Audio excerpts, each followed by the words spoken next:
Good morning, everyone. And thank you for joining us here in our virtual sanctuary at Albuquerque Center for Spiritual Living. And this is a beautiful sanctuary that we're broadcasting from. But what we've come to learn is that the Center for Spiritual Living here is all of you. It's this community continuing to come together even during these times. And we are so grateful, and we feel your love, and we feel your presence here.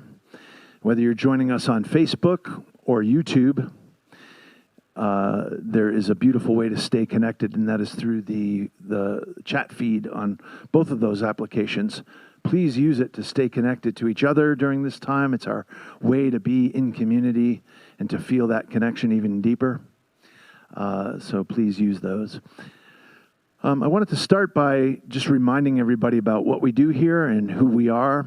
And there's no better way to do that than to share with you our mission statement. We are love in action, transforming lives, and transforming communities.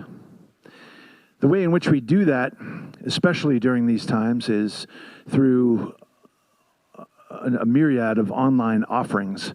First of all, to be inspired, you can every Sunday check us out on Facebook Live or on YouTube. We also offer daily meditation over the phone and text in a program we call Spirit Calling. You can find all of these sources on abqcsl.org. Please go there and check them out. Additionally, we are shifting all of our education and practice to online. There's a class, Self-Mastery, that you can sign up for. You'll hear more about that in the service. And also spirit groups. Check those out online as well. While you're in the chat feed this morning, I'd like you to contemplate a couple of questions and let us know how these land with you in consciousness this morning. What light and love can you notice in your life today? What light and love can you notice in your life today? Let us know that on the chat feed. Also, what are the ways you bring attention to the nature of spirit all around you? What are the ways that you bring your attention to the nature of spirit all around you? Let us know how you're feeling about those questions and anything else on your mind. We want to hear from you on that chat feed. This morning, I'd like to continue a ritual that we do, and it's our candle lighting. And I really wanted to light today's candle again in honor of the ongoing selfless service of the nation's healthcare workers. As it becomes increasingly obvious that the pandemic is showing very little sign of slowing, we hold the knowing of safety and recuperation for all of those on the front line who are lighting up and loving our country back to health.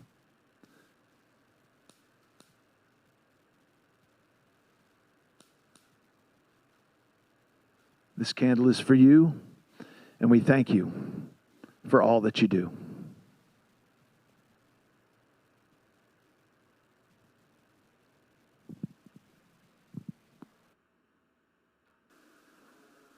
Good morning, everyone. My name is Clarissa Crow, and it's wonderful to be with you today. Wherever we each may be watching from, I know that we are together in spirit. I feel your love, and I hope that you feel mine. So it was Rumi who said, "Don't you know yet? It is your light that lights up the worlds." So let's just take that into prayer. Recognizing and celebrating the divine light within us. Reminding ourselves of how important it is for us to stay connected to that truth, to that light. I know that it is crucial, especially now, for us each to discover how to bring that light forward and share it in the world. Because we are the way that God gets here. We are the way that love shows up on the planet. We don't have to find the way because we are the way. We create the path by walking it. And so what I know and affirm today is that we walk the path in beauty. We walk it in light. We create this new chapter of our life consciously and mindfully and with great love. I am so grateful for the light that we are. I know that this light fills us up, it surrounds us, and it emanates from us, illuminating the path for ourselves and for others. How sweet it is. So I have a reading for you this morning from Thich Nhat Hanh called Learning to be Happy. In order to be happy, we have to learn to live simply. When you live simply, you have much more time, and you can be in touch with the many wonders of life. Living simply is the criterion for the new culture, the new civilization. With the development of technology, people nowadays have become more and more sophisticated, and they don't live simply at all. Their joy is to go shopping. Even when we visit a new city, we cannot do anything else but go shopping. Shopping is a disease of our new civilization. The criterion for being happy is to live simply and have a life of harmony and peace in yourself and with the people around you, without aggressiveness, irritation, or anger. Those who easily get angry have to learn the art of mindful breathing. When you are easily irritated, you have to go back to your breath right away and take good care of your conscious breathing, calming and releasing, so that your face will not be red from anger and irritation. We must learn to know what is our limit, how much is enough. It is the opposite of wanting more and more and more. You know what is sufficient, what is enough for you. So I've personally been listening to many shamanic elders and teachers and mystics over the past few weeks. And they're all saying exactly what my own inner wisdom is saying. Everything is pointing to the fact that we are in the midst of a global awakening of human consciousness. That there is a new cosmic program that has already arrived, and we are just catching up with its frequencies. The funny thing about that is that catching up is not about hurrying, it's actually about slowing down. Catching up is about realization and communion. Realization and communion happen when we slow down and get quiet. Ground ourselves to the earth, connect to our own inner light, and become present to the love and light within everything. So let's practice together right now. Find a comfortable position for meditation and allow yourself to receive a deep, cleansing breath.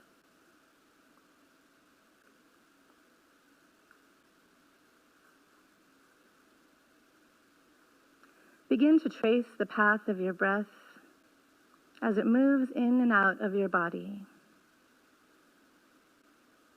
Feel your breath as it passes through your nostrils, down your throat, filling up your lungs. Notice your diaphragm sink as your belly rises. And follow each breath as it leaves your body. Breathe like this for a few moments, keeping your attention on the natural rhythm of the breath.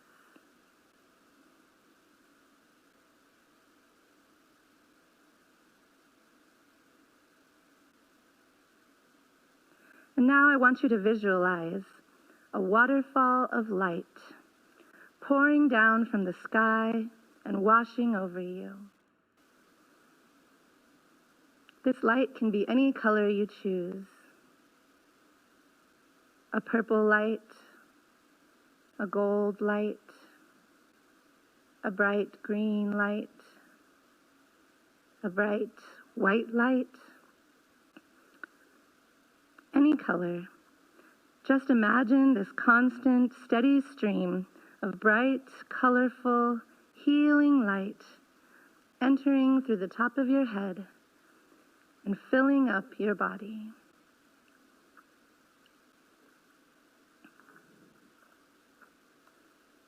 Feel the warmth, feel the radiance.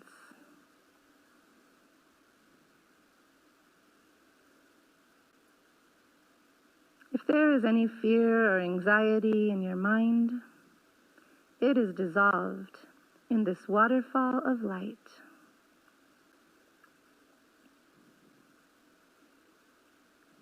If there is grief or sadness in your heart, it is assimilated, integrated in this waterfall of light.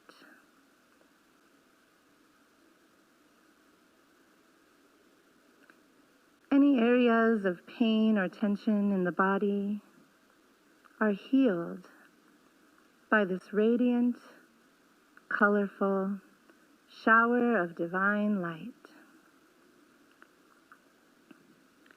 It fills you up. It lights you up.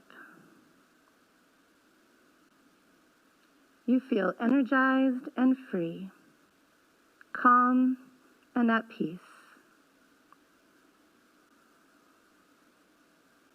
Receive a breath.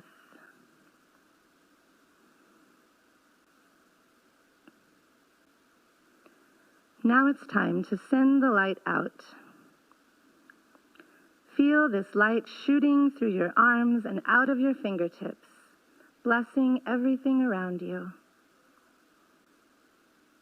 Send the light through your legs and out through the bottom of your feet, offering blessings to the earth.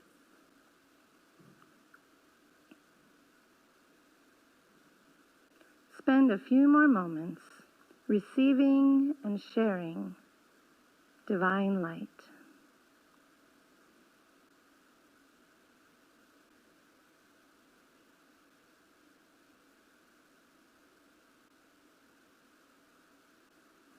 It's not just imagination.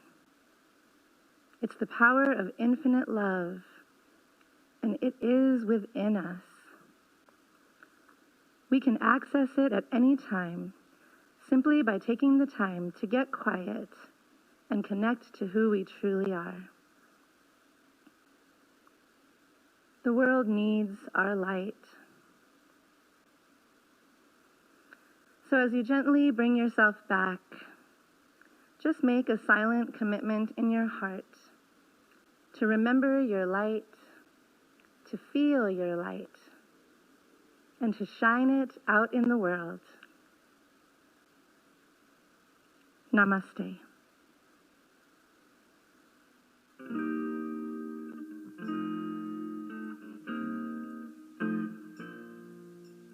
Surely the presence of God is in this place. I can feel its mighty power and its grace. There's a holy hush around us. I see glory on each face. Surely the presence of God is in this place.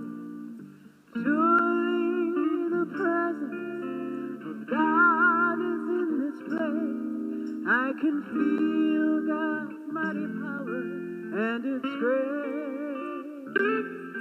There's a holy hush around us. I see glory on each face. Surely the presence of God is in this place. Surely the presence of God is in this place. I can feel its mighty power and its grace. There's a holy hush around us. I see glory on each face. Surely the presence of God is in this place.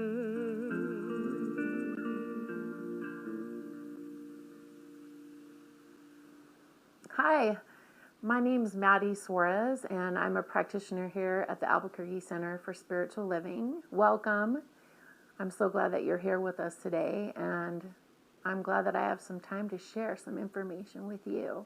Every week, Amani Malika, who is our senior reverend here, she sends out a newsletter, and that newsletter has a couple questions on things to talk about that are related to the service. And so if you're not getting the newsletter, I would say sign up. It's got all the information you need coming up and the information about the service as well, plus opportunities. So it's a great resource. But in there, she has 2 questions every week. So I'm going to read off the questions and just give you a little information about me regarding those. The first one is, what light and love can you notice in your life today? And this brings to mind for me is I have a friend. Her name is Bonnie Chavez. Shout out Bonnie Chavez, the coolest chick. She lives in Virginia right now, but she was in my class when I became a practitioner. And her and I were texting the other day, and we talked about wanting to hug each other the next time we saw each other. And I thought to myself, how many millions of hugs did I have before being home by myself since March? How many hugs did I have that I didn't stay present in the moment for, that I didn't really realize how important they were and how much they meant to me, because I got them all the time and it was always available? And how can I in the future, when I do get to hug again, how can I enjoy everyone to the fullest? How can I really be in it?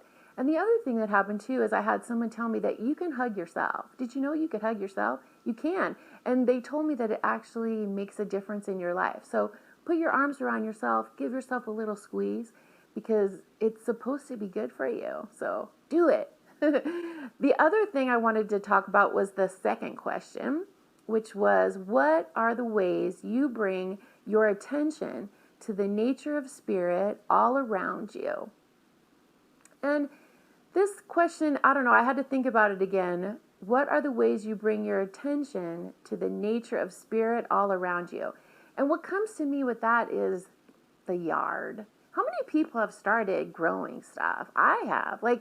I had time to actually landscape my entire backyard by myself I did have some help for some friends bringing me some stuff, but the actual work of digging and stuff I did by myself. I have a vegetable garden growing. I have a giant cucumber. I don't even know when to pick it because when is it done? I don't know, but it's big. I have a whole bunch of tomatoes starting to come up. I'm pretty excited about those. I love tomatoes. But that is where I'm bringing my attention to nature and what's around me. And every morning I walk outside and I say thank you to all of them. I go look at them, I tell them how beautiful they are and how much they mean to me and how grateful I am for them because they've become my friends. Let's face it, I live by myself, so my friends are my dog and my plants. That's about it. So at least the things I can touch and be around every day. So it's important. So those were the two insights I'd have on the questions there.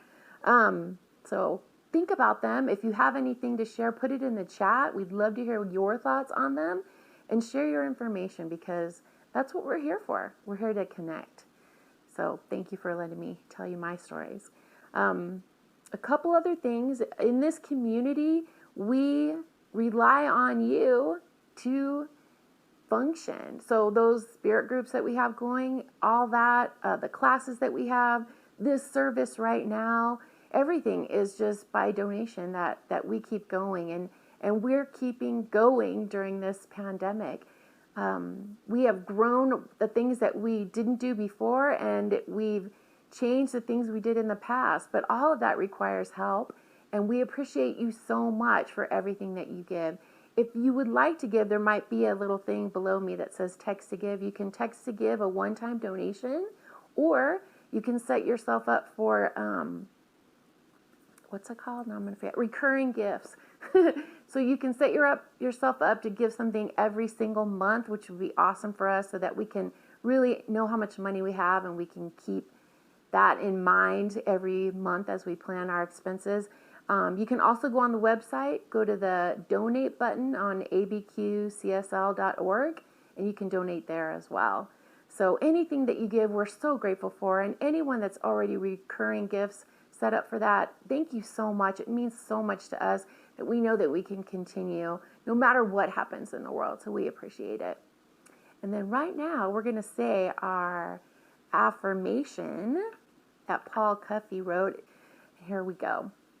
I give from my heart because I'm a part of an interdependent, inspirited community, a community of love and of compassion and care.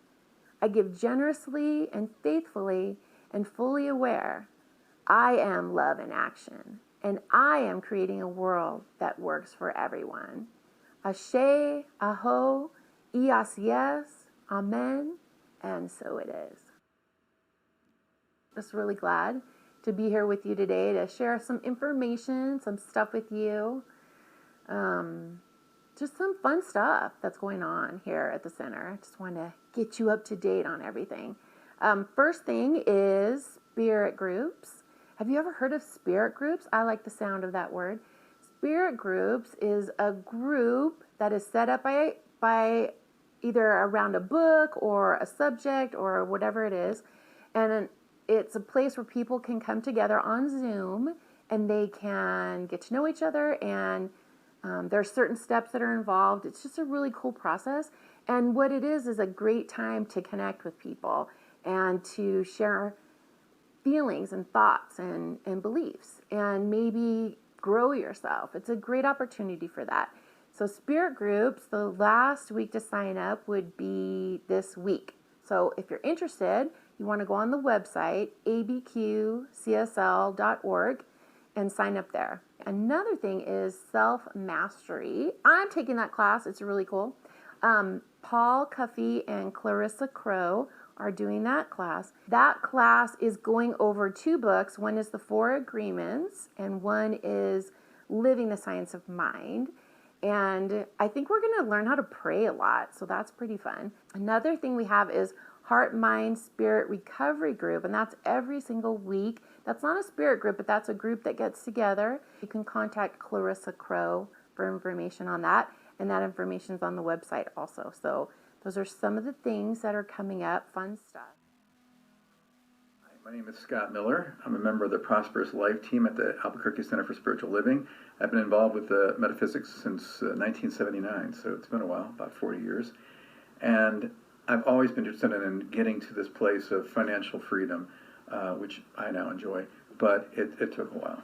And one of the questions I think worth pursuing is, what's enough? How much is enough money in order to be happy, in order to be able to do the things you want to do?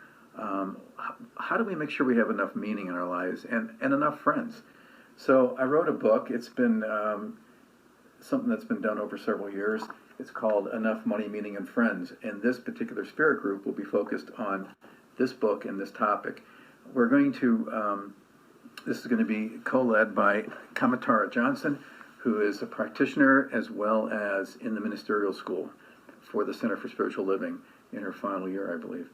And she's also the Chief Learning Officer at Circles USA. I'm the founder of that organization.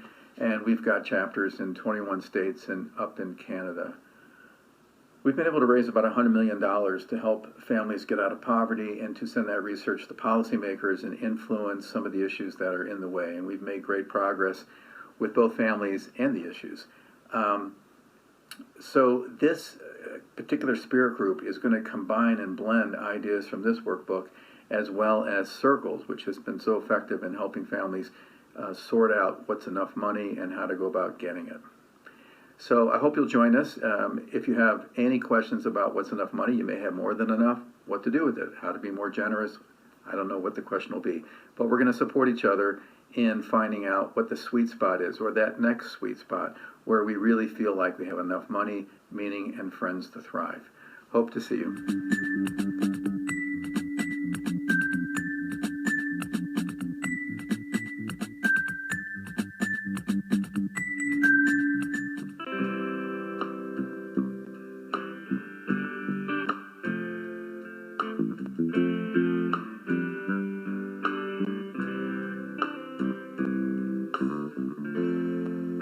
The promise of the Spirit, faith, hope, and love abide, and so every soul is blessed and made whole. The truth in our hearts is our guide. We are standing on the side of love.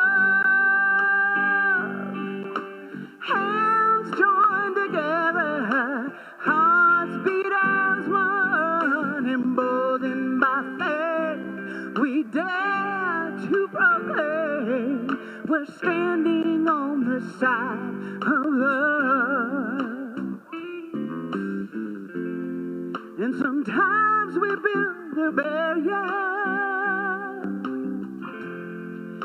to keep love tightly bound, corrupted by fear, unwilling to hear, denying the beauty we found. We are standing on the side of love, and our hands are joined together, our hearts beat as one, emboldened by faith, we dare to proclaim we're standing on the side of love. 'Cause see, a bright new day is dawning, and love will not divide. Reflections of grace in every embrace, feeling our vision divine.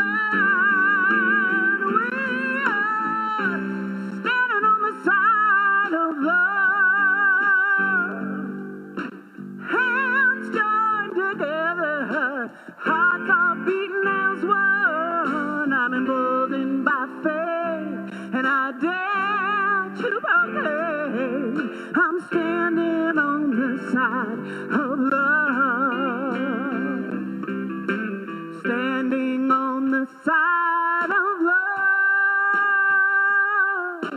Hands joined together, our hearts beat as one.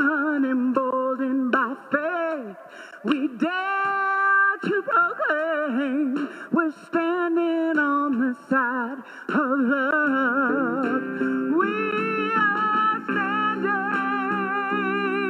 we're standing, and our hearts are joined together, and our hearts they beat as one. I'm emboldened by faith, and I dare to proclaim I'm standing on the side of love. I'm standing on the side of love, and we are standing on the side of love.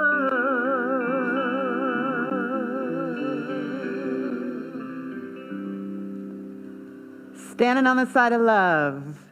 I am so grateful to be with you this morning, this afternoon, wherever you find yourself in time right now. And you may notice that I'm in a different outfit than I just was in that song. And I wanted to just share with you that we've been trying out some different things, and the band and I got together last weekend and recorded a bunch of tunes, and I'm just so grateful that we get to continue to dig up the creative juices of spirit and make our time together work and inspire and support everybody in their wellness and in standing on the side of love, standing on the side of spirit. And like we're going to talk about today, returning to spirit as the sacred source and center of all that is. And I wanted to share with you that yesterday I was irrigating my garden. I live in the North Valley of Albuquerque, and we have flood irrigation from the acequias. And I was irrigating in the rain yesterday. And it seemed counterintuitive to be flooding my yard while it was thunderstorming. And then I really thought about how if we choose to look beneath the surface of things, on the surface of my soil and on my ground, it seemed fine. It didn't seem like it needed any more water. It was wet. It was raining. We're good. And yet, looking beneath the surface, looking a little deeper, just going a couple more inches down into my soil, there was absolutely a need for more water. There was a deeper need beneath the surface that I could only attend to if I took the time to look, if I took the time to notice what was going on beneath the surface.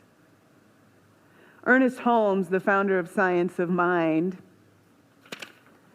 says in the main text, "We have made a riddle out of simplicity.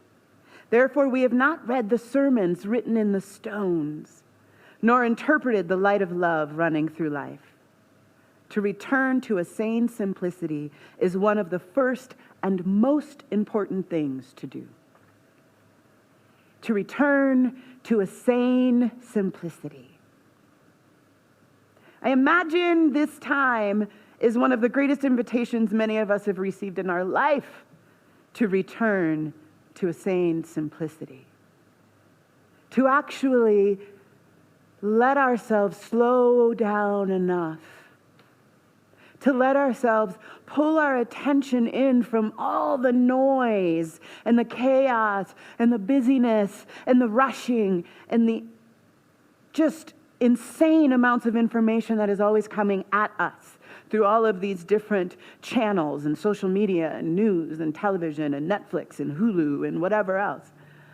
But to return to a sane simplicity and to read the sermons written in the stones. To return to a sane simplicity, to watch the nature of life itself literally growing right before our eyes. To return to those simple truths that we are surrounded by in every moment, that are speaking to us and telling us what it actually needs. And that is how we can connect to the wisdom that Spirit has for us, that Spirit is for us, that Spirit is as us. Much like actually slowing down long enough and taking the time to pause and pull some dirt aside to see, oh, yes, water's needed here. What a simple, simple thing to do. You know, I could have spent a bunch of time, which if you garden or grow anything, you know that you can actually wind yourself up into all kinds of trying to figure out, like, what's the right thing? Should I plant that there? Does it need water? How often should I water? Should I soak or hose? Should I drip irrigate? Wah! You can really wind yourself up. But the simple answer, the simple guidance is actually getting down into that soil and pulling it aside and going, oh, water. And allowing life itself to show us what it needs. In the book we've been reading this month by Mark Nepo, More Together Than Alone, I wanted to share a really key insight that I read this week when I was looking through the book. He says, regardless of where you're drawn to look, the practice of staying connected to life reveals the larger frame of all that joins us. If we can't stay open to all that is larger than us, we will live from a self-centered frame of reference that will narrow our range of experience. I believe this is what Ernest Holmes was talking about. That there is a nature in life, there is this infinite knowingness, this divine oneness that we speak about in our spiritual circles, in our classes, in our groups. But it is larger than us. And we must be willing to widen our frame. Our frame of reference cannot just be centered in my own experience, in my own wackadoodle running around in my head. I must be willing to open myself to that larger frame of reference, to that infinite knowingness. And where I choose to look, where I choose to give my attention, matters in how open I am to this larger frame of reference. It is as if going within, right, is not just about going within to my own experience. It's actually about going within in order to access what is greater and to find my place in it. So when you think about widening your frame of reference in your own life, I want you to think about a time where you were able to sort of step back or step up and begin to expand your understanding or be given some information from that greater infinite intelligence because you were able to get quiet enough and still enough and look beneath the surface of things to be guided to something greater, by something greater. I'm quite sure there's been a time in your life where you've had that experience. Sometimes we call those ahas, where you've had an aha, or you've understood something about the way you have been being in your life or in a relationship that is now needing to be different. And you understood that because you expanded your frame of reference. We say a lot that we want to practice compassion and empathy and experience being in somebody else's shoes. And actually how hard it is to try to stand in somebody else's shoes.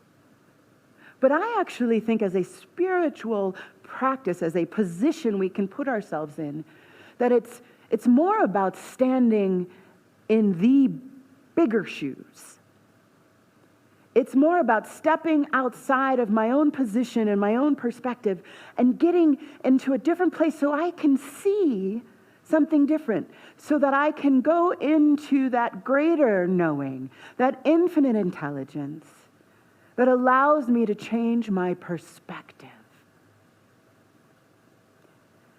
Mark Nepo went on to say in that part of the book, the larger our frame of reference, the richer our understanding of how we can live together. So the larger our frame of reference, the richer we can begin to understand how to live together. And I believe we are in a moment in time, right here on this planet, where we are being asked, like, figure it out. It is now time to know, in a way we haven't known before, how to live together. But it must begin with first going bigger. We've got to get out of what we think we know. We got to get out of the habits of rush, the habits of distraction, the habits of being sucked in to all this outside information so that we can step in to access that greater frame of reference. And it doesn't matter how you do that. But I'll share with you some possibilities of how you might do that. And the first possibility is beginning to get really present in every moment, and the next moment, and the next moment, and then that moment.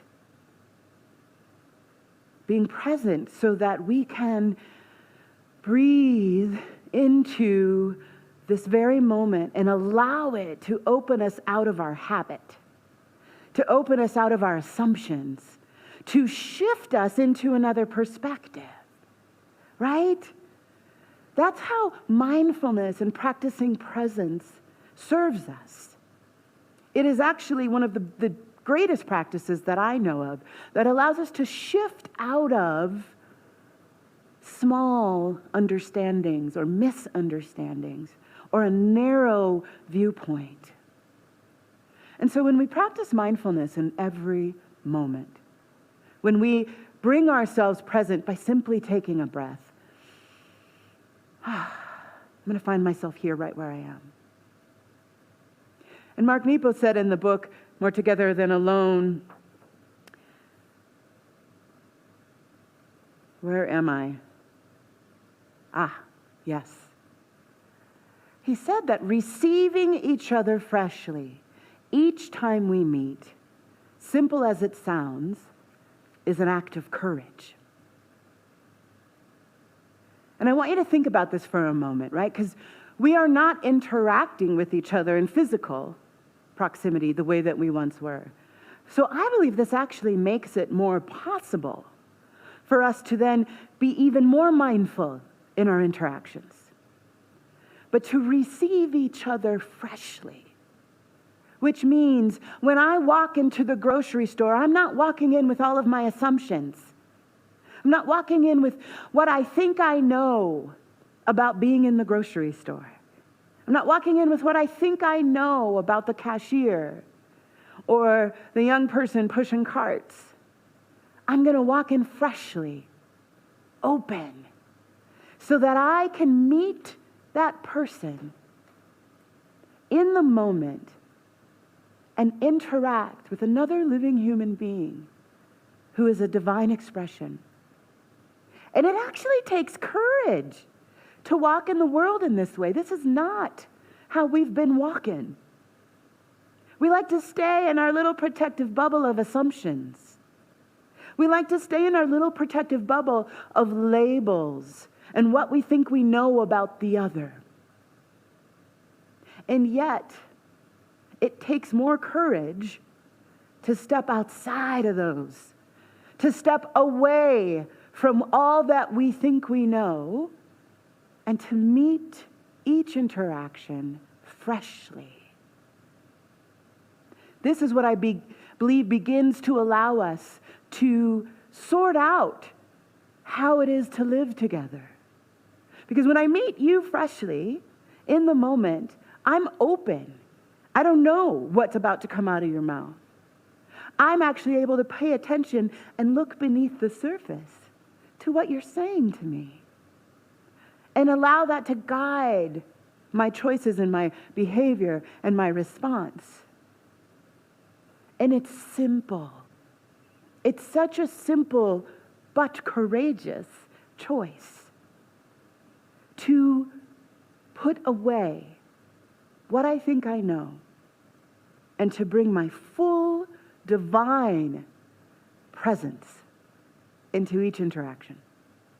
I believe this is exactly how we know how to begin to build this new world together. I believe it's actually one of the only ways we can. Because if we keep trying to do what we have always done, we will keep getting what we've always gotten. And I don't know about you, but I'm ready to stop getting what we've always gotten. I am ready for love to show itself in ways we have never seen on this planet, in this culture, in this society, in this country. I was watching some friends have conversation on social media this week and get into deep conversation about leaving the U.S. because they're fed up. They don't feel safe. They don't feel supported. They don't feel like their kids are safe. And they just want to roll. And I get it. I rolled. I lived in Europe for over 3 years. I get the desire to flee. But I wonder if we can gather up the courage to bring our full presence to this moment in this country, on this soil, or whatever country or soil you find yourself in. And we bring ourselves to it fully, with all the courage and divine intelligence that is available to us in us. If that is not the very thing that changes it all.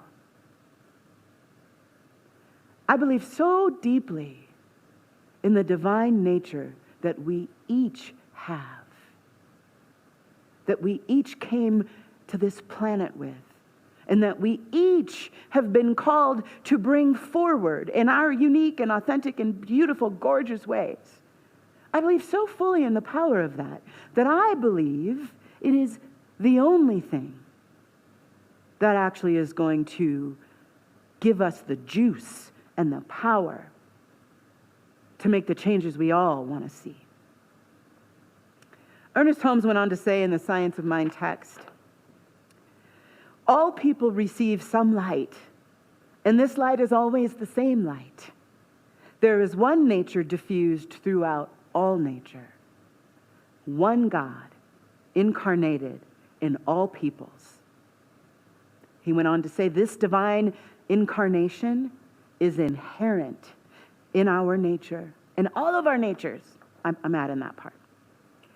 We are immersed in this infinite knowingness. The question is, how much of this reality are we going to express in our own lives? How much of the infinite possibility, how much of the infinite power of the greatest power in the universe, love, are you and I going to express in our lives? Which brings me back to what Mark Nepo was saying. It isn't until we increase our frame of reference and bring ourselves closer to life that we then can have the rich understanding of how to live together. These are not two different things. This infinite reality, this infinite knowingness, this divine intelligence, this divine nature, and life. It's not one over here and one over here. It is one and the same. It is who we are. It is what we are made of. It is the life we share together, and bigger than that. And it is our relationship to that divinity and our willingness to be so present and so filled with truth, with the wisdom of our own souls, that we can then bring our voices to the conversation of our lives right now, right? We are in the greatest conversation we've ever been in my lifetime, which is like, how can we build a greater society than we've had before? How can we care for one another in a way that we haven't yet? How can we educate our children in a way that supports all families, all teachers? How can we use our resources in a way that's sustainable for this planet and meets the needs of all the creatures walking this earth? These are huge questions. And they require our attention. They require our courage to bring ourselves to the table, to use our voices, our divine voices, because we all receive the same light, which means we all have this divine knowingness to share, to voice. And I believe it's our responsibility, it's our duty in this time, to use that voice, to connect to it, to look beneath the surface of our own being and see what's needed and respond to that, to look underneath the surface of our collective being and see what's needed and respond to that. You know, I spend a lot of time out in my garden, out in my yard. And one of the things I've been learning a lot about this last year is about that in order to grow a healthy garden, you must feed the soil. That the soil is actually what you feed. It's not the plants. Because it's a healthy soil that grows healthy plants. And in the context of the cosmology and theology of science of mind, the idea is our thoughts move through the soil of our souls. The soil, the law, as we like to call it, of spirit itself. And so when I think about that, I think about how important it is to have healthy soil so that we can grow the manifestation that it is we actually want to be growing. And so we must, on that individual level, we must go beneath the surface of our own soul and tend to the soil of our inner selves. Feeding our souls, feeding and making healthy the foundation of our inner being. So what we put out into the world can also be healthy. And there's a whole bunch of philosophers who have said for a long time that the only way we can grow healthy communities, healthy people, is by having healthy foundations in our societies and cultures. That we can't grow healthy plants without healthy soil. We can't grow healthy people without a healthy society. And that looking around at the level of violence and chaos that people are demonstrating is an indication of an unhealthy soil. People don't come onto the planet with that kind of nature. It is grown. And one of the things I've also learned in my gardening and through the permaculture study I've been in for well over a year now is that there are these kinds of plants that you can add into your garden that are called beneficials. And they're beneficials for all kinds of reasons. But you want to put a lot of them, especially when you are building and feeding your soil. And these plants do all kinds of things. They deeply root themselves into the deep ground where it is nutrient and mineral rich. And then through their roots, they pull up those nutrients and those minerals, and they feed their neighbors. Some plants are so prolific that they cover the ground in order to keep moisture in and to balance the temperatures, which help out the neighbors. And some plants grow so prolifically that they can be cut down often, and that their debris lays out on the soil and feeds the neighbors. And so I was thinking a lot about what is ours to do as a spiritual community, as spiritual people.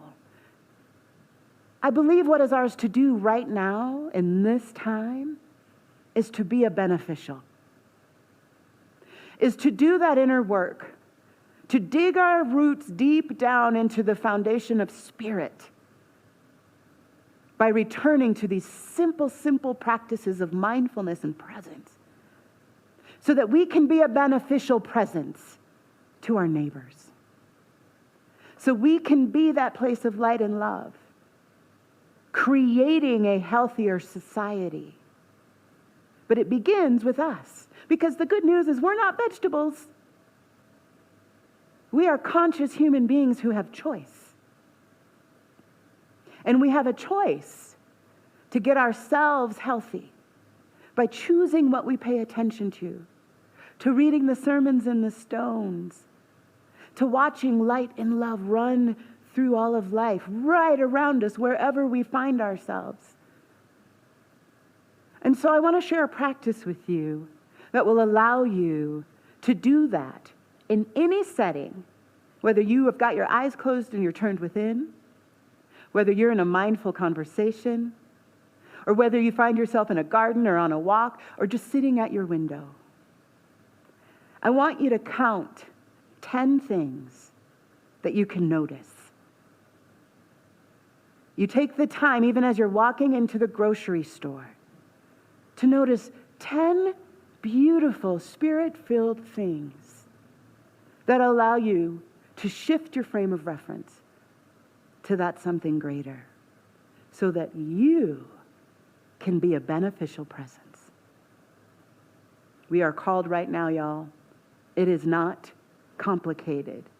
It is quite simple, and it takes courage.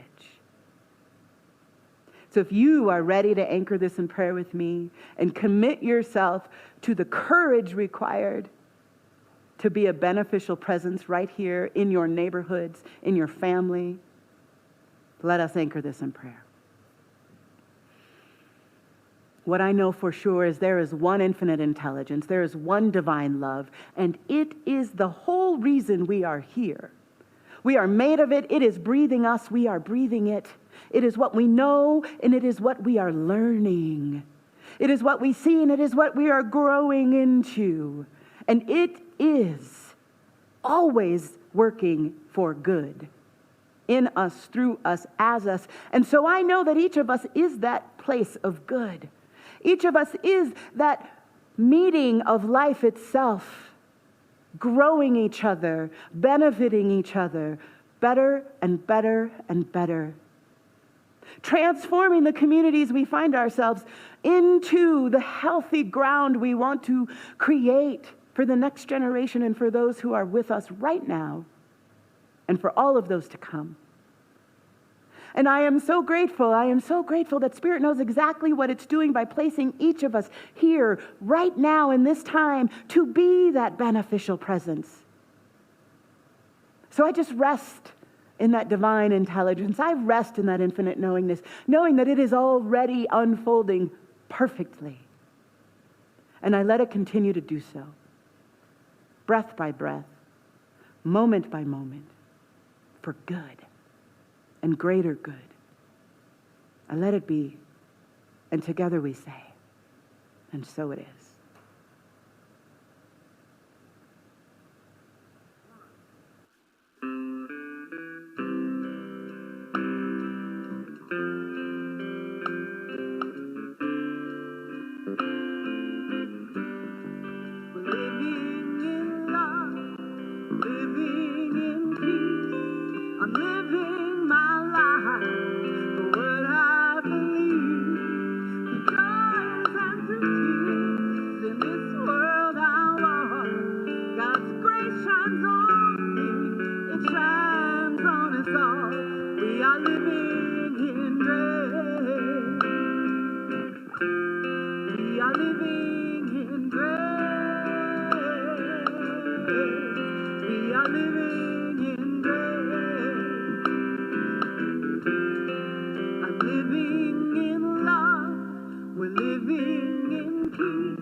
are living in grace. We are living in grace.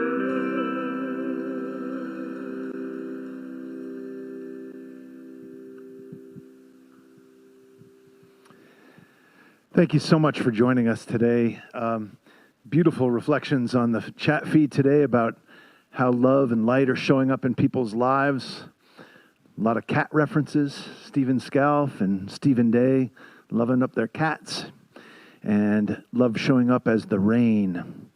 And love showing up as Amani's beautiful singing voice. And Lana referring to Madi during her talk as a garden of love. How beautiful it is to see each other as gardens of love. In ways that we're bringing attention to the nature of spirit around us. Vicky talked in the chat feed about being able to look underneath discomfort to find the source, and then approach that with a sense of wonder and transform it. Kelly Sandin picking up on the garden reference and doing a lot of weeding and watering and allowing spirit to grow her in a new way. Y'all are so beautiful when we're in community in this way. I know it's difficult to not be here together, but this is the next best thing, and it's really touching how we're able to stay connected during this time. As I mentioned before, anything that you need to know about what we're doing and how things are taking place in this community, go to abqcsl.org. You'll find the information there. If you need more information than what's provided there, reach out through the contacts provided in each of those announcements, and you get the answers that you want. So, I think I'd like to close it with this beautiful affirmation written by Clarissa Crowe. I am light. You are light. It's as simple as that. We love you so much. Have a beautiful week.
We are living